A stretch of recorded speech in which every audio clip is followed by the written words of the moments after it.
Salut tout le monde.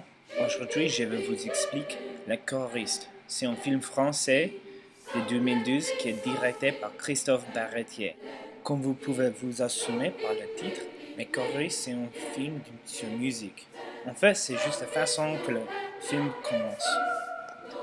À la première scène, on voit le chef de musique avec une grande audience. C'est tellement clair qu'il soit un musicien célèbre. À ce point, s'il ne connaît pas son rôle du film, tout ce que nous savons, c'est que sa mère est morte et il doit retourner en France pour son enterrement. Notez que, bien que le décès de sa mère n'est pas important pour l'entrée du film, il donnait une raison pour la personne principe de retourner en France. Tant qu'il restait en France, il est réuni avec un camarade de classe. Malheureusement, il ne se rappelait pas son nom quand il dit Papineau. Moran, le personnage principal, se rencontre et l'invite dans sa maison. Papineau a apporté un vieux journal avec lui.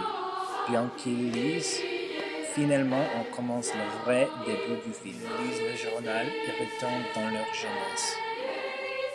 On commence en France en 1949, pendant la Deuxième Guerre mondiale, avec le jeune homme Ronlet qui est en route de son nouvel travail à l'enseignant de musique à l'école pour les enfants difficiles. Il arrivait à la clôture qu'il disait fondit longtemps, qui est une métaphore évidente pour les élèves malicieux. Fond de longtemps. Monsieur Mathieu est accueilli par le directeur de l'école, Monsieur Rachon. Rachon est un personnage très froid et impitoyable. Immédiatement, Raymond Mathieu réalisait que ses élèves sont misérables, donc il a essayé une nouvelle approche qui est totalement différente des autres enseignants. Il a approché les étudiants avec gentillesse et humeur. Malgré ses meilleurs efforts, les enfants ne les respectaient pas. En fait, un garçon a fait une chanson qui se moquant le prof.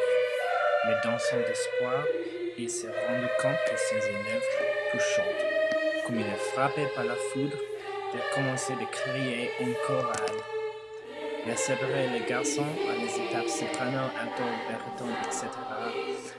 Peppino ne peut pas chanter, donc il est devenu l'assistant personnel de Clément Mathieu.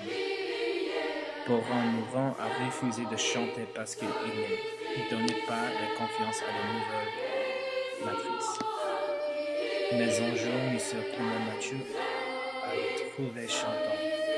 Moran a une voix très belle et très formidable. Moran est devenu le chanteur soloiste. Avec chaque jour, l'équipe musicale a avancé. Pendant le progrès, l'école a transformé aussi. Elle n'était pas plus un environnement déprimant, mais plutôt une place heureuse. M. Rachon allait rejoindre un jeu de foot et essayait de faire l'avion de papier aussi. Un jour, le choral a performé un concert pour le patron principal. Après le concert, les élèves, avec Clément Mathieu, ont fait une promenade à la forêt. Quand ils retournaient à l'école, elle était en flammes. Un étudiant illuminé était l'incendiaire. Après la catastrophe du feu, M. Mathieu a été réenvoyé à l'école. Quand il est parti, ses élèves ont volé leurs notes à lui par les avions de papier. Il restait à l'arrêt du bus, Peppino s'est rejoint. Il est supplié de permettre de se rejoindre. Éventuellement, Clément Mathieu, il est d'accord et Peppino y allait avec lui.